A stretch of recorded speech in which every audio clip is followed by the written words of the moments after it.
नमस्कार दोस्तों, आप सभी को मेरे चैनल स्टोरी विथ मीरा में स्वागत है। जितिया के व्रत की कथा आज मैं सुना रही हूँ। दो बहनों की कथा, दुखिया और सुखिया की। तो सुनिए इस कथा को। बहुत पुराने समय की बात है कि दो बहनें थीं। एक बहन का नाम था दुखिया और दूसरी बहन का नाम था सुखिया। दोनों का भाग्य उनके नाम के जैसा ही था। दुखिया को बहुत ही दुख था, वो बहुत ही गरीब थी, इसलिए उसका नाम दुखिया था। और सुखिया बहुत ही अमीर थी और हमेशा सुखी रहती थी, इसलिए उसका नाम सुखिया रखा गया था। दोनों बहनें एक ही गांव में रहती थी। दुखिया सुखिया बहन के घर में रोज़ जाकर काम करती थी। उनके घर का साफ सफाई करती थी, खाना बनाती थी और जो खाना बच जाता था उसको सुखिया अपने दुखिया बहन को देती थी। जब दुखिया बहन ने उस खाने को अपने घर लेकर आती, तब अपने बच्चों को बचा हुआ खाना को खिलाती और अपने भी खाती। एक दिन की बात है कि जब जितिया का व्रत आया, तब दोनों बहनों दुखिया और सुखिया ने जितिया के व्रत को रखी। दुखिया सुखिया के घर काम तो करती थी और व्रत के दिन भी दुखिया ने अपनी बहन सुखिया के घर गई काम करने।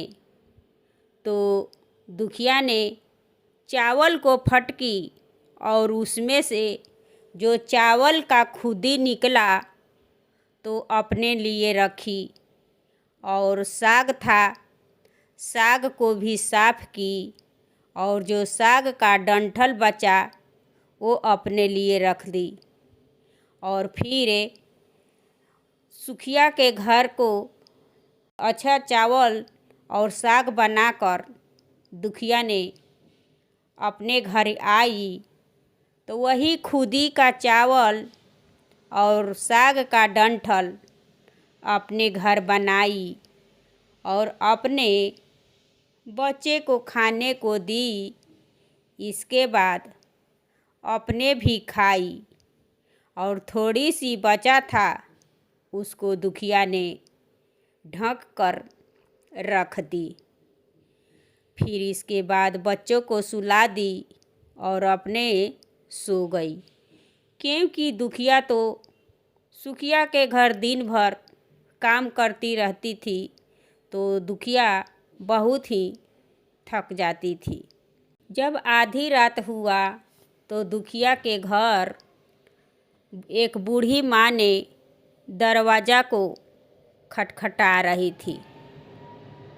जब दुखिया का नींद खुला तो देखी कि दरवाज़ा खोली तो देखी कि दरवाजे पर बूढ़ी माँ खड़ी है।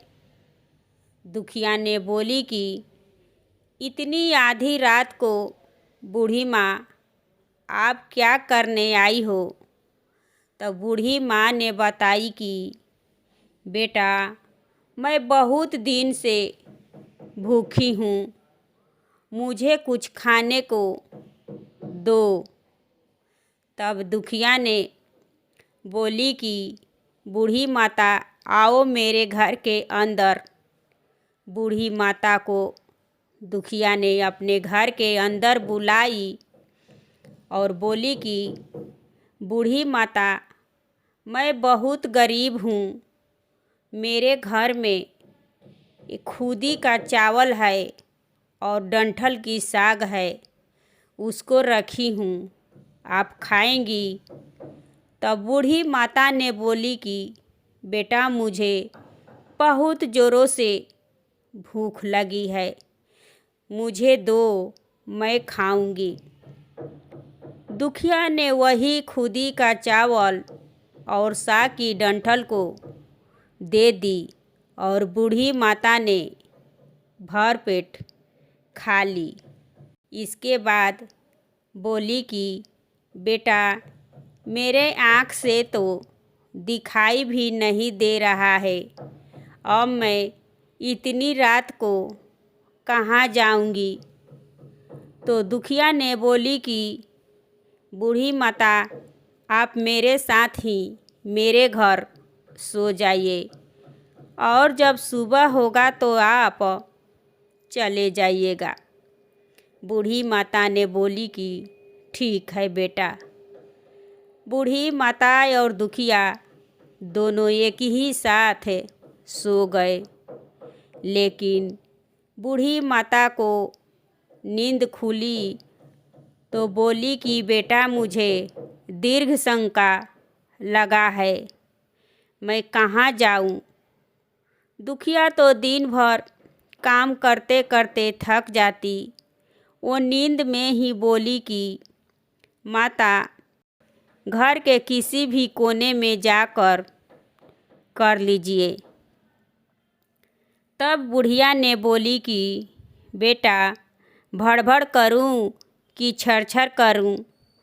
तब नींद में ही दुखिया ने बोली कि माँ जी भड़भड़ ही कर दीजिए। बुढ़िया माता ने दीर्घ शंका कर दी। इसके बाद फिर बोली कि बेटा मैं हाथ कहाँ साफ करूं। तब दुखिया ने नींद में ही बोली कि माता मेरे सर में साफ कर लीजिए। बूढ़ी माता ने हाथ को उसके सर में साफ कर ली। इसके बाद जब सुबह हुई तब उसका नींद खुला दुखिया को, तो वो चली गई नदी में नहाने के लिए। और जैसे ही नदी में नहा रही थी वैसे ही उसका सर से सोना की पानी गिरने लगा। दुखिया की सखी सहेली ने बोली कि अरे दुखिया तुम्हारे सर से तो सोने की पानी गिर रहा है। तब दुखिया को याद आया कि रात को बूढ़ी माता मेरे घर आई थी और वे दीर्घ शंका को करने को बोली थी। मैं जाती हूँ, पहले घर के साफ सफाई कर दूँगी, इसके बाद आकर नहाऊँगी। दुखिया ने नदी से आकर अपने घर आई तो देखी कि उसके घर के हर कोने में सोनों से भरा पड़ा है। ऐसा देखकर दुखिया बहुत ही खुश हो गई और फिर बोली कि ये सब तो जितवाहन भगवान की कृपा है। उन्हीं की कृपा से बूढ़ी माता ने मेरे को आशीर्वाद देने के लिए मेरे घर पर आई थी। उन्हीं के आशीर्वाद से आज मेरे घर में इतना धन संपत्ति सोना भरा पड़ा है। तब दुखिया ने आकर अपना सामान सब समेटने लगी, सब रखने लगी, बहुत ही खुश हुई, नाचने गाने लगी और अपने बेटा को बोली कि बेटा जाओ मौसी के घर से तराजू को लेकर आओ। दुखिया के बेटा ने सुखिया के घर गया। इधर सुखिया दुखिया की इंतज़ार कर रही थी कि आज दुखिया अभी तक से क्यों नहीं काम करने के लिए आई, तब तक उसका बेटा पहुंचा तो बोला कि मौसी तराजू दीजिए। तो सुखिया ने बोली कि तराजू क्या करेगा? तो बेटा ने बोला कि मम्मी ने तराजू को मांगी है, हमारे घर पर ढेर सारा सोना है, उसी को वजन करने के लिए। तो सुखिया चौंक गई ये बात को सुनकर कि तुम्हारे घर में तो खाने का कोई चीज़ नहीं है और तू बोल रहा है कि ढेर सारा सोना है। फिर सुखिया ने अपना दिमाग को चलाई, वो तराजू के नीचे गोंद चिपका दी कि जो कुछ भी वजन करेगी मुझे पता चल जाएगा। इसके बाद बच्चों को तराजू दे दी। बच्चा ने तराजू को लेकर घर आया और फिर दुखिया ने उस तराजू को सोना को तराजू पर वजन करने लगी। दुखिया तो बहुत ही खुश थी वजन करके, और फिर तराजू को अपने बच्चों को दे दी कि तराजू को ले जाकर मौसी को दे दो।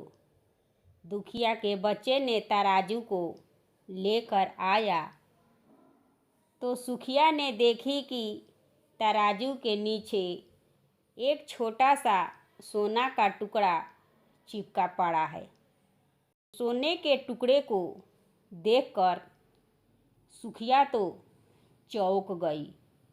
इसके बाद सुखिया जल्दी से दुखिया के घर पहुंच गई और जाकर बोली कि बहन, ये सब कैसे हुआ? दुखिया का तो दिल सच्चा था, वो सच्ची थी, ईमानदार थी। उसने बताई कि सुखिया बहन, तुम्हारे घर से जो मैं खुदी को लेकर आई थी और साग की डंठल को, उसी को पकाई खाई, इसके बाद मैं थोड़ी सी रख दी। आधी रात हुआ तो मेरे घर पर एक बूढ़ी माता ने आई थी और वह खाने को मांगी तो मैं उसको खाने को दी। उन्हीं के आशीर्वाद से आज मेरे घर में इतना सब कुछ भरा पड़ा है।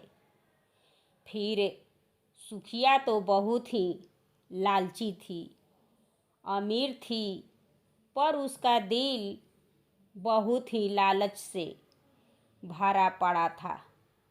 वो सोचने लगी कि कब अगले साल जितिया का व्रत आए और मैं जल्दी से साग और चावल को पकाऊं। अगले साल जितिया का व्रत आया।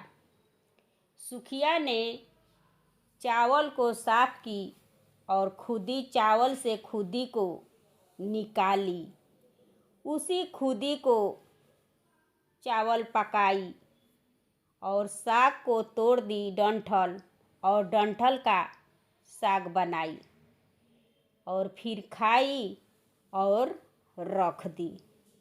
जब आधी रात को हुआ तो उसके घर भी बूढ़ी माता ने दरवाज़ा को खटखटाई। सुखिया तो सोई हुई थी, वो तो इंतज़ार में थी।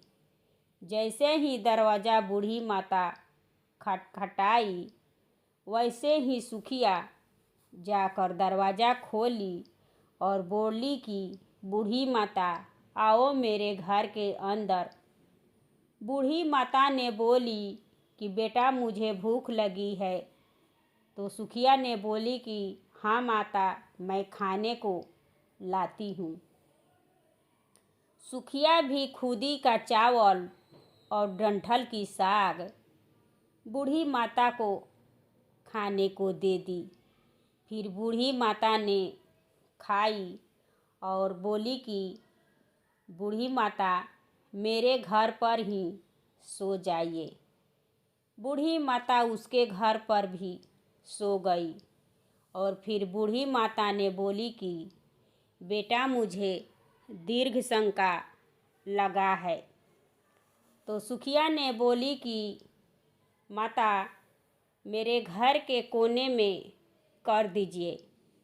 बूढ़ी माता ने उसके घर के कोने में ही कर दी और बोली कि बेटा मुझे हाथ को साफ करना है। तो बोली कि माताजी मेरे सर में ही साफ कर लीजिए।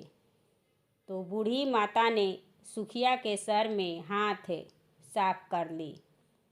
इसके बाद सुखिया ने सो गई और बूढ़ी माता चली गई। जब सुखिया का नींद खुला तो देखी कि उसके घर सभी जगह गंदगी से भरा पड़ा है। सुखिया तो रोने लगी कि मेरे घर में तो बूढ़ी माता ने आई तो पूरा घर गंदगी से भर दी। फिर रोते रोते सुखिया ने दुखिया के घर पहुंची और दुखिया से कहने लगी कि तुम्हारे घर बूढ़ी माता आई तो सोने से भर दी और मेरे घर में बूढ़ी माता ने आई तो पूरा घर गंदगी से भर दी, ऐसा क्यों? तब दुखिया ने अपनी बहन सुखिया को समझाई कि बहन मैं तो गरीब हूँ पर तू तो अमीर है। तुम्हारे दिल में बहुत ही लालच भरा है। तू लालची की, इसीलिए बूढ़ी माता ने समझ गई कि सब कुछ तुम्हारे पास है लेकिन लालच कर रही है। और बूढ़ी माता मेरे को समझी कि मेरे घर तो कुछ भी नहीं था, इसीलिए मेरे घर में बूढ़ी माता धन संपत्ति भर दी। यह है दुखिया और सुखिया की कहानी। इसलिए कहा जाता है कि लालच बुरी बलाए, कभी भी लालच नहीं करना चाहिए। दुखिया तो दुखी थी पर उसका दिल बहुत बड़ा था और सुखिया सुखी थी लेकिन उसका दिल दुखी था, लालची था, इसीलिए उसका परिणाम ऐसा मिला। यह है जितिया व्रत की दुखिया और सुखिया की कहानी। दोस्तों ये कहानी कैसी लगी कमेंट करिएगा और मेरे चैनल को लाइक एवं सब्सक्राइब कीजिए। फिर मिलूँगी अगले वीडियो में। धन्यवाद।